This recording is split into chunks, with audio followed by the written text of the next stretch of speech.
I wish you all a very happy World Alzheimer's Day. September 21st around the world. We imagine and we work hard to see what it would be like to have a world without dementia. And you are all part of that by participating in the weekly webinar and research and all the programs of our ADRC. You are contributing to that day when we will be a world without Alzheimer's. So thank you for that. And with that, I will introduce our speaker, who I believe is probably familiar to many of you. And she is Rachel Sandval, our program director for LEAP. And today she is going to help us to leap into the Mediterranean diet, which you probably have heard is supportive of good brain health and reducing cognitive decline. And Rachel will tell us more about that. So I think I'm ready to say, Rachel, take it away. Thank you as always for being our speaker. And I know we're in for some good information. All right. Welcome everyone and happy World Alzheimer's Day. I am going to share my screen here and we can go ahead and get started. Okay, leaping into the Mediterranean diet. As Kelly mentioned, I am the program manager for our LEAP program here at the ADRC, and I'm also a registered dietitian. So nutrition is my favorite thing to talk about, and I'm excited to share with you today about nutrition and brain health and how Mediterranean diet can be helpful for cognition and Alzheimer's prevention. Before we dive into that, though, just a little bit of background on the LEAP program. So many of you, I recognize some of your names. I'm sure many of you have seen me talk about LEAP before. You may have attended LEAP classes before. So sorry if this is a little bit of review, but I just want to make sure everybody's familiar with this program. This is one of our outreach education programs here at the KU ADRC. And what we do in this program is translate biomedical research findings, so all of the best health research out there, brain health research, and turn it into everyday strategies that you can use in real life to improve your brain health, to improve your overall health. So our mission is to make these things really practical for you so that you feel empowered and equipped to change your lifestyle and improve your brain health, regardless of whatever stage you might be at of life, of brain health, wherever you're at on your journey. So we are here to support you in that. Thanks to philanthropy over the years, we've been able to offer this program largely for free, and we are very, very grateful for that.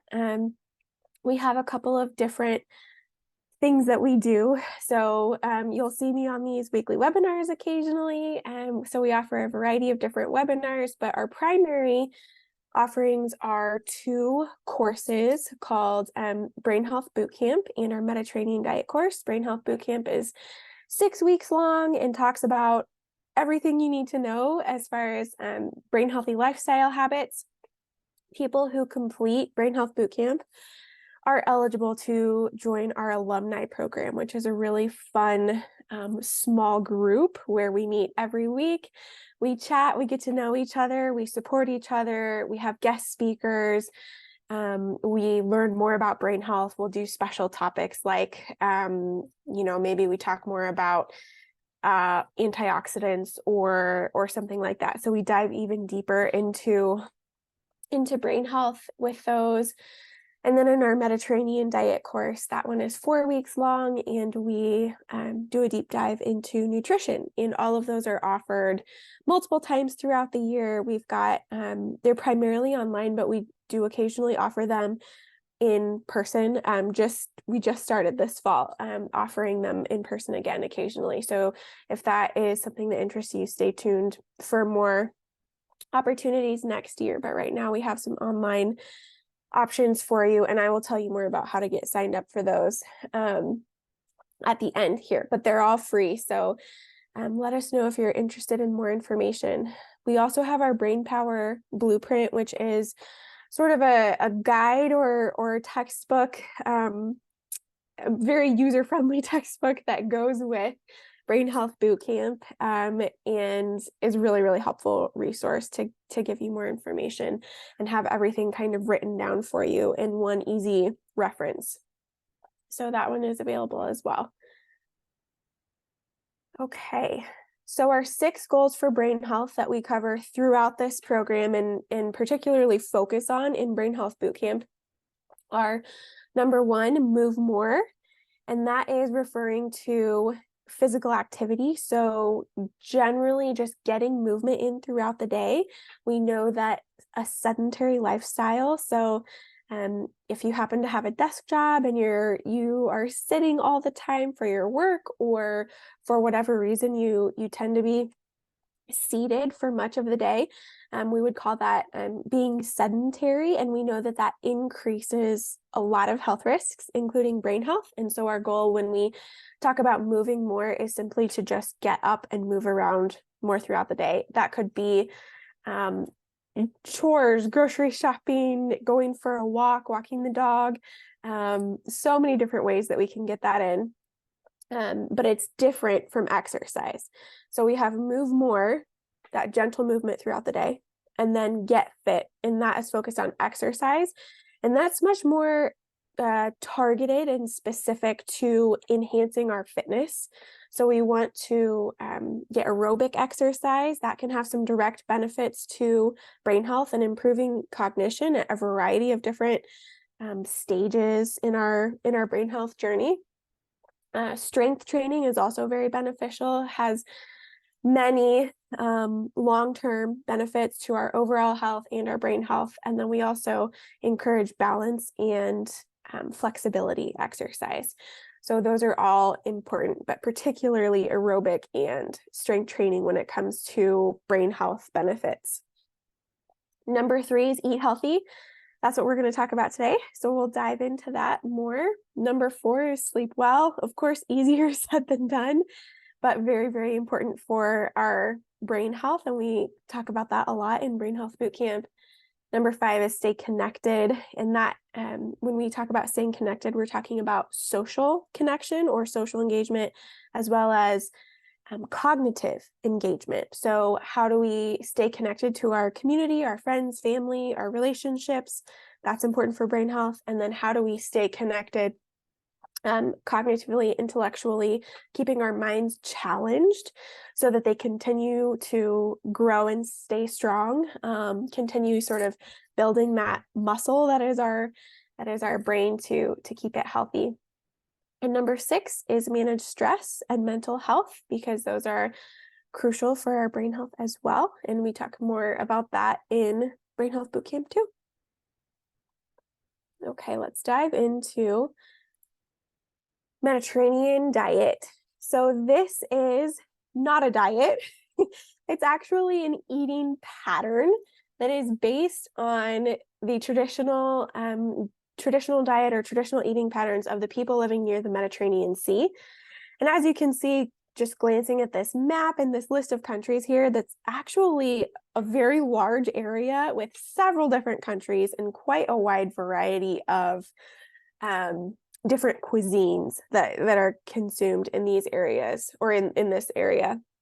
And so when we talk about the Mediterranean diet, there isn't we're not talking about Mediterranean cuisine necessarily, but rather an eating pattern that's based on research that's been done in this area and what these cultures eat traditionally that's supportive of health in a variety of different ways. So it's one of the most well-studied eating patterns ever, and it has been found to be beneficial for all kinds of different aspects of our health. So brain health, of course, but also heart health, longevity in general, diabetes, cancer, so many different areas of health that it can benefit. So it's a really great overall healthy eating pattern to follow. Specifically with Alzheimer's and cognitive health, brain health, we know that the Mediterranean diet can reduce risk of Alzheimer's, can help to slow cognitive decline, and can slow progression of Alzheimer's. So this is the eating pattern that we teach in the LEAP program, and I'm going to tell you a little bit more about what it looks like today. In general, we want to emphasize whole foods. So foods that are minimally processed or not processed at all, don't have to go through a factory or manufacturing to become edible. So as close to nature as possible. And those are things like vegetables, fruits, fish, olive oil, whole grains, legumes, nuts and seeds, lean protein, low-fat dairy, herbs and spices, all great foods to eat more of on a Mediterranean diet or a Mediterranean eating pattern. And then we want to eat less of things like sweets, desserts, sugary beverages. Sugary beverages are a big one because they have a very high amount of sugar, a very concentrated amount of sugar in a liquid form. So it digests very quickly and it can hit our system really hard and fast. So that's kind of a big one to consider reducing in your diet if you can. We also want to eat less fried food, less processed foods, refined grains, red meat, and processed meats. Again, processed foods, there's a whole spectrum of processed foods, and we talk more about how to choose better processed foods in our Mediterranean diet courses, and kind of what to look for there. But in general, the more a food has to be manufactured in order to be edible, the less we want to eat of that food. So things like Cheez-Its, Pop-Tarts, lots of our breakfast cereal,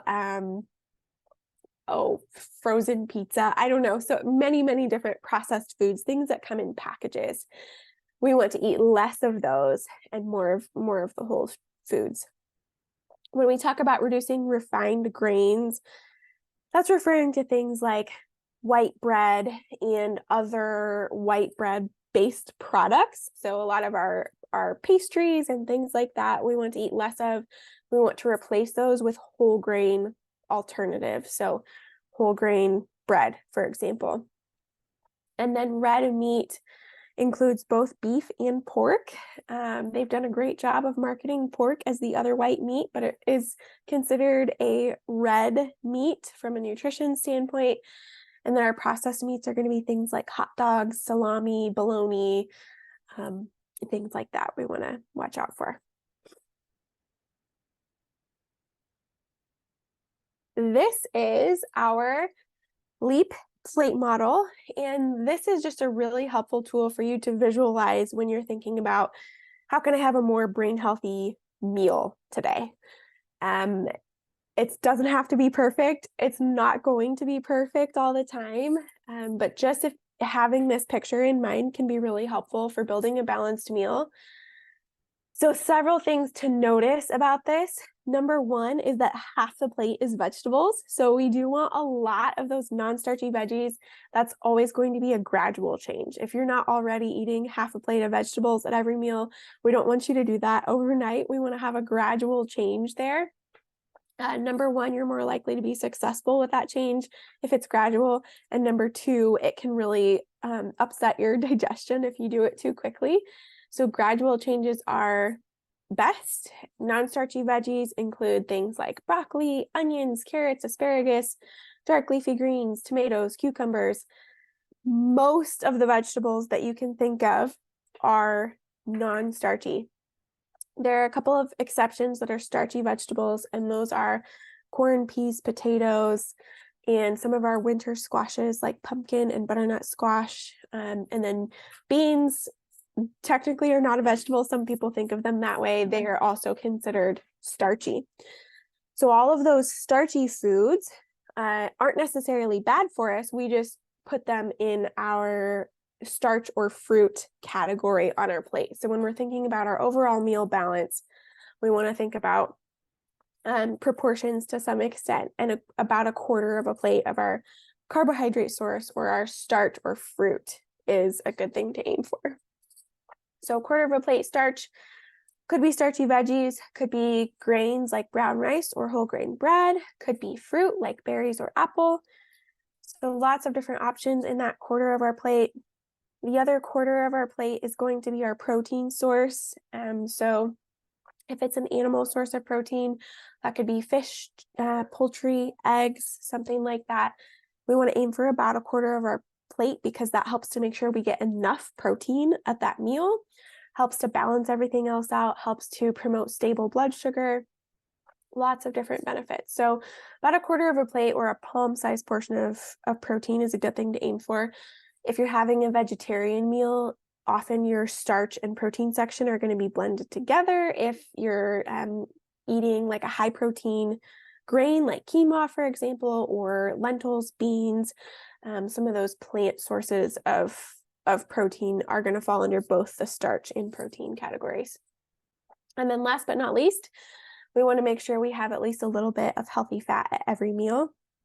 And examples of that would be nuts, seeds, extra virgin olive oil, avocados, and then of course our fatty fish like salmon will also contribute some to our healthy fats at each meal as well. Another good rule of thumb to keep in mind is having fat, fiber, and protein at every meal and snack. If you can kind of check those 3 boxes, you know you're having a little bit more balanced meal or snack.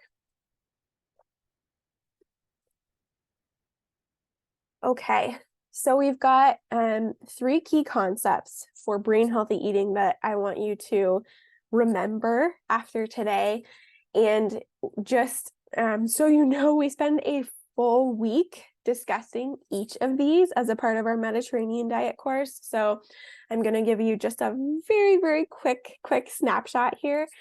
But these are the 3 main concepts that I want you to remember. Number 1, a brain healthy diet should be nutrient dense. So that's going to be rich in vitamins, minerals, and phytonutrients.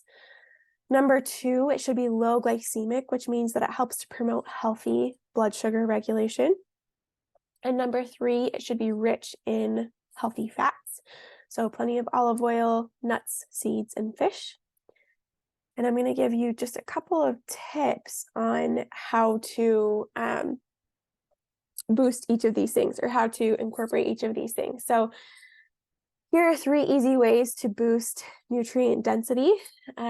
Number 1, eat more veggies and increase them gradually. Veggies are the most nutrient dense foods we have. So we're going to emphasize those, especially when we're talking about nutrient density.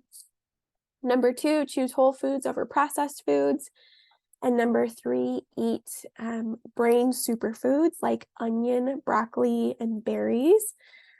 Other examples of brain superfoods would be other foods in those families. So garlic and shallots are other examples of foods that are very beneficial to our brains. And then other foods in the broccoli family. So kale, cabbage, cauliflower, Brussels sprouts, bok choy, even arugula, and many of our dark leafy greens fall under that category. They are all particularly rich in neuroprotective compounds. So emphasizing those foods or adding those foods into your life can be a really great way to get started with brain healthy eating. And then berries are high in antioxidants, high in fiber, and relatively low in sugar compared to a lot of other fruits. So they're a great one to emphasize for brain health. Okay, 3 easy ways to eat a low glycemic diet. So again, low glycemic eating means we're trying to support healthy blood sugar regulation. There are many, many different things that we can do to support that, but here are just a couple of ideas. Number 1, add protein to every meal and snack, or avoid having what I like to call naked carbs. So when we have carbs by themselves, even if they're healthy carbs like sweet potato or apple, they digest very quickly and they can contribute to less blood sugar stability. If we add protein in, that helps to slow down the process and stabilize our blood sugar. So whether we're having a piece of cake or a sweet potato, making sure that we always have some protein present can be a really helpful way to stabilize blood sugar, along with making sure that we get enough protein to meet our needs. Number 2, choose high fiber carbs. Fruit and beans are great examples. A lot of our whole grains are great examples of high fiber carbs. Those are going to be a lower glycemic choice as compared to more processed foods like sugary foods like cake, for example. And number 3, limit sugar and processed carbs, especially liquid sugar. As we mentioned earlier, liquid sugar digests very quickly and it hits our system very hard and fast. So we want to be careful with that. And that includes juice. 3 easy ways to incorporate healthy fats would be adding at least a little bit of fat to every meal and snack. So that could be a few nuts and seeds. That could be a little bit of olive oil. Lots of ways to add those in. We can also replace our vegetable oils with extra virgin olive oil. We want extra virgin olive oil to be our primary oil that we use in cooking or on our salads, anytime we're using an oil. So anywhere we can replace those is going to be a good thing. And then number 3, eat more nuts, seeds, avocados, and fish. Okay. So there's my very quick overview of the Mediterranean diet. As I mentioned, we cover this in much, much more depth in our full course, which is 4 weeks long.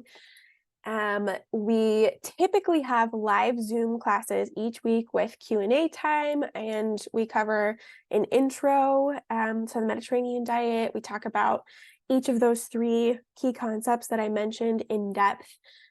We have dozens and dozens of meal guides, resources, recipes. We have a weekly recipe challenge where we give you new recipes to try every week. So it's a really fun class. And it's free and open to anyone. So we would love to have you sign up. Right now, our option for signing up is a self-paced version. So we have video recordings available. We will have the live version. So live Zoom attendance, I'll be there live starting again next spring. But right now we just have our self-paced option available. Which is great too, because you don't have to be anywhere at a specific time. You can just watch the videos, and a lot of your questions will be answered in the recorded Q&A session if you have any questions. If you're interested in that, the sign up for that is kubrainhealth.org/leap. And then we also have our Brain Health Bootcamp, and this is going to be our last full live course for the year. So we encourage you to sign up. We'll of course offer all of these things many more times next year, but this is our last full course for the year, and it starts on October 5th. It's 6 weeks long, covers all of those 6 key concepts that I mentioned, the move more, get fit, eat healthy, sleep well. All of those are covered in depth in this course. It's a little less detailed on the nutrition side of things, but we do spend 2 full weeks on nutrition. So it's a good way to learn more about that. We have videos, we have printable resources, worksheets. We have a lot of live Q&A and goal setting time. So we make this really, really interactive. And then we have weekly Zoom calls with Q&A, and that starts on October 5th and is also free and open to anyone. And it starts October 5th, and the sign up is kubrainhealth.org/leap. Okay, and last but not least, this week, today is the start of our Launch KU campaign. So we just wanted to make you aware of that. As I mentioned, the LEAP program has been primarily supported by philanthropy. And so we're really excited to be highlighting the LEAP program as a part of this year's Launch KU campaign. If you are interested in learning more about that, you can visit kuadrc.org/launch KU 2023. And that is it. And I see there are several questions in the chat, so I'll go ahead and take a look at those. Great. Thanks, Rachel. And I can help out with that. There's a question from Carlos in the chat that says, what about cultural and traditional foods that someone may be comforted with that don't fall into this approach? Yeah, that's a great question. So in general, I encourage, what's the word I'm looking for? Being very intuitive about your eating. So we're not looking for perfection. that supports our whole person's health, including how we interact with our friends and family, our traditions, the things that we love. And so we can absolutely fit foods we might consider to be less healthy within that approach. So there's always room to have those things in moderation.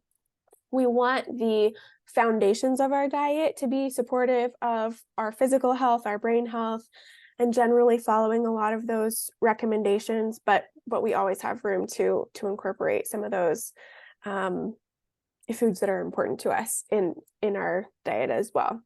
And some people, just based on their health history, their medical history, may have more wiggle room than others in that way.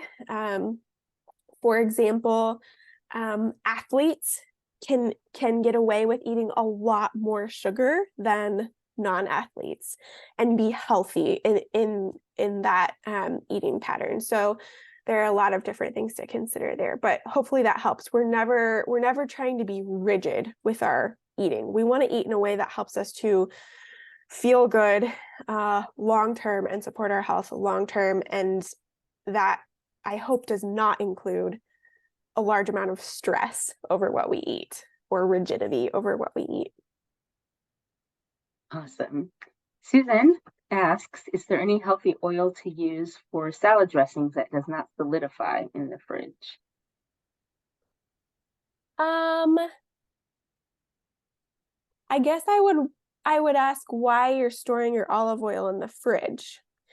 Olive oil does not need to be stored in the fridge because it does kind of solidify when we store it in the fridge. You can do that and then take it back out of the fridge, let it come to room temperature, but sometimes the texture doesn't quite return to normal. So think about that a little bit. I don't know if I think avocado oil would probably still do the same thing that olive oil does, but I have never tried it. But olive oil is shelf stable to store in your pantry. You just want to only buy the amount that you can use up in 1 to 3 months, just to help keep those healthy fats stable. I don't know if that helps at all. Rachel Susan added that she only does it when she makes it into salad dressing with that. Oh, yes. Okay. So what I do when I do that, like if I make a homemade olive oil based salad dressing and I have leftovers, I just get it out of the fridge a little bit in advance so it can kind of come back to room temperature. Not a long time in advance, but a little bit, maybe 30 minutes before I'm going to eat, so it can warm up a little bit and unsolidify, get back to its liquid state.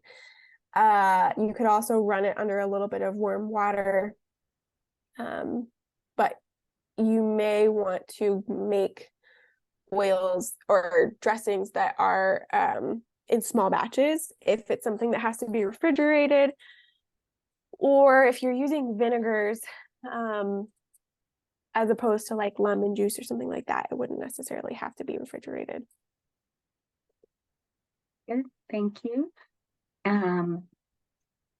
Oh, thank you, Tracy, for adding that if your dressing is made with vinegar, then it's stable and doesn't need to be in the refrigerator. So Yeah, good to know. And thank you, Rosie, another LEAP employee, for putting the links for the Brain Health Bootcamp into the chat. So if you're interested in signing up for one or both of those great programs, you can see the link in the chat, and it'll also be on when we post the video on our website. Probably by tomorrow, you'll be able to access that information. Susan says, would MCT oil be okay to use in dressings? It doesn't solidify. Okay, yes. Nutritionally comparable to olive oil? No. So it's just a different type of fat, and so it depends on your health goals and what you're trying to accomplish. Typically, we want olive oil to be the primary oil that we're using, and salad dressings is a really good way to get that in. If MCT oil is something that you're trying to incorporate more often, that could certainly be an option. But it really does depend on the person. For a lot of people, it causes digestive issues, and there are just different things to consider with MCT oil, but it can be beneficial in some circumstances. Wonderful. Thank you. Thank you for all the good questions and comments in the chat. And thank you, Rachel, for knowing all these great answers. I think we have come to 2:31. So unless anyone has any more questions for Rachel, we'll wrap up for today. And remember that it's World Alzheimer's Day and the beginning of our Launch KU campaign. And if you found today helpful, you can be a sustaining supporter of LEAP and other great programs. And the link is going to be in the video, so you'll be able to access that. I also can probably put it up on the screen here too. And I will tell you that next week we are having Brenda Roberts, the Executive Director of the National Council of Dementia Minds, will be our speaker. And she's going to tell us about a program coming up that you all may find interesting called Doctors with Dementia. And it's about actual physicians who themselves have been diagnosed with dementia and who are being very generous in sharing their experience, their story, their experience of having dementia themselves from the perspective, of course, being a physician and the knowledge that they have, as well as their perspective of being a person diagnosed with dementia. So Brenda will tell us about that, and she also has some information for us about webinars that you'll be able to join if you're interested in doing something similar to our weekly webinar that's focused on doctors with dementia. You don't have to be a doctor to participate. You can watch and take what you find useful from it. So that will be next Thursday. And I forgot to say the theme for World Alzheimer's Day this year is never too early, never too late. And we certainly think it's never too early to ask questions and talk to your healthcare providers and your dietitians and your social workers, anybody that you have on your team. Never too early to ask questions and get resources, and never too late to come to one of our programs and say, I still have more questions, I need help. So the time is always right for anything you might need from us. And with that, I will wrap us up again. Thank you, Rachel. Thank you, Rosie. Thank you, all of you, for being here. I hope everybody has a great week. Take care. Thanks, everyone.